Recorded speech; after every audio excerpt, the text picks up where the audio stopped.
say something.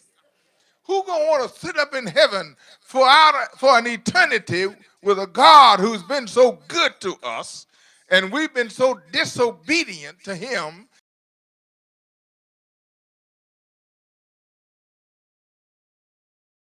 The only question is the reason that you are not obeying is because you're not saved. That's the only question. The question is, are you saved? And we dealt with that in Sunday school this morning.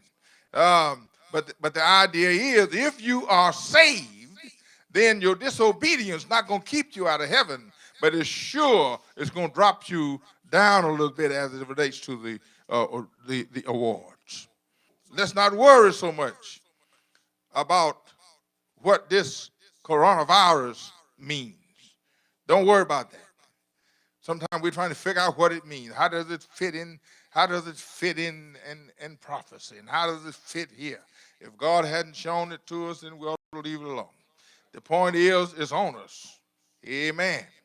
But what we ought to do, we ought to start to become more concerned about what Christ means about the mandate, the Great Commission. Now, that's something we ought to really be racking our brains to make sure we understand what it means. So come with me.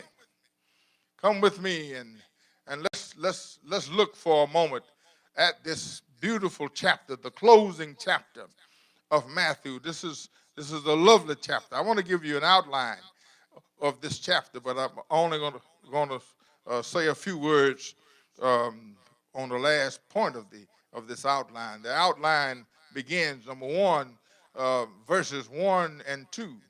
They are about the women who are coming to the sepulchre. They're about the women. So when you read that, you're going to be looking for these women coming there. And then, of course, in verses 2 through 4 and then verse 11 are about the wonders at the sepulchre. Wonders. It's a wonders. And you know, I'm tempted to say something about every one of these, but I'm not preaching that today. So you go on and read it, the wonders there. And then, of course, verses 5 through 8 are about the words of the angels. The words of the angels.